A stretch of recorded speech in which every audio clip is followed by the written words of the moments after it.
Volcanator at your service. Let me be your sun to shine your day. Kami dari kelompok 2 membahas tentang musikan. Perkenalkan, saya Krisna Sinaga. Saya Rasyida Glory Pekpahan. Saya presenter sendiri. Saya Dini Patricia Purba. Saya Cynthia Stika Putri Silaban. Saya Raja Ismanullah. Dadah.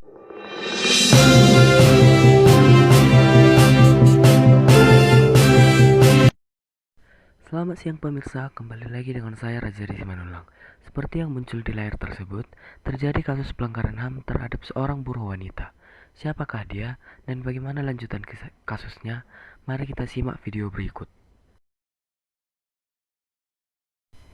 Siapakah Marsina? Marsina merupakan seorang wanita buruh pabrik.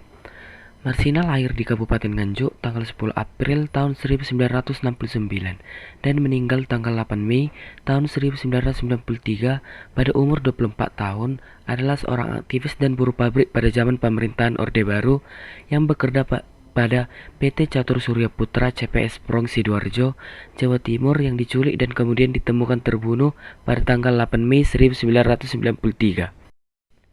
Setelah hilang selama 3 hari, mayatnya ditemukan di hutan di Dusun Jegong di Sawilangan dengan tanda-tanda penyiksaan berat.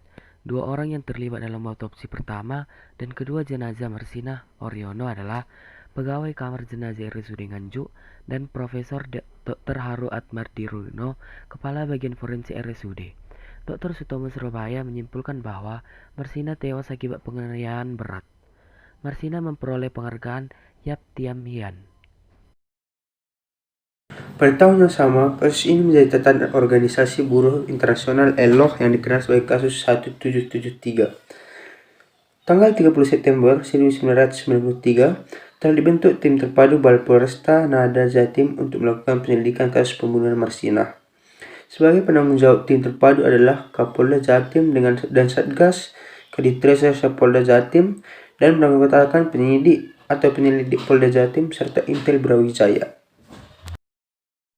8 petinggi PT CPS ditangkap secara diam-diam tanpa proses yang resmi, termasuk Mutiara selaku kepala personalia PT CPS dan 1 perempuan yang ditangkap mengalami siksaan fisik maupun mental. Selama interogasi di ruangan yang kemudian diketahui sebagai Kodam 5 Brawijaya, setiap orang yang diinterogasi dipaksa mengaku telah membuat skenario dan menggelar rapat untuk membunuh Marsina. Pemilik PT CPS Yudi Susanto juga termasuk salah satu yang ditangkap, tetapi baru 18 hari kemudian akhirnya diketahui mereka sudah mendekam di tahanan Polda Jatim dengan tuduhan terlibat pembunuhan Marsina. Pengacara Yudi Susanto Tri Muljadi Surjadi mengungkap adanya rekayasa oknum aparat Kodim untuk mencari kambing hitam pembunuh Marsina. Secara resmi, tim terpadu telah menangkap dan memeriksa 10 orang yang diduga terlibat dalam pembunuhan Marsina. Salah seorang dari 10 orang yang diduga terlibat pembunuhan tersebut adalah Yudi Susanto selaku pemilik perusahaan. Anggota TNI hasil penyidikan polisi ketika menyebutkan Suprapto, pekerja bagian kontrol Catur Putra Surya, menjemput Marsina dengan motornya di dekat rumah kos Marsina.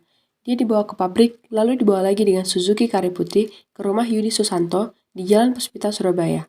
Setelah 3 hari, Marsina disekap Suwono saat Pam Catur Putra Surya mengeksekusinya. Di pengadilan, Yudi Susanto divonis 17 tahun penjara, sedangkan sejumlah stafnya yang lain itu dihukum berkisar 4 hingga 12 tahun penjara.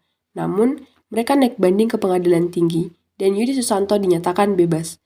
Dalam proses selanjutnya, pada tingkat kasasi Mahkamah Agung Republik Indonesia membebaskan para terdakwa dari segala dakwaan bebas murni. Putusan Mahkamah Agung RI tersebut setidaknya telah menimbulkan ketidakpuasan sejumlah pihak. Setelah melihat video tersebut, kita masih bertanya, mengapa para terdakwa masih bebas dan mengapa Marsina dibunuh? Ternyata, dia dibunuh karena memperjuangkan hak buruh dengan 12 tuntutan yang telah dicanangkan bersama kawan-kawannya. Demikian berita yang dapat saya sampaikan. Saya ucapkan terima kasih.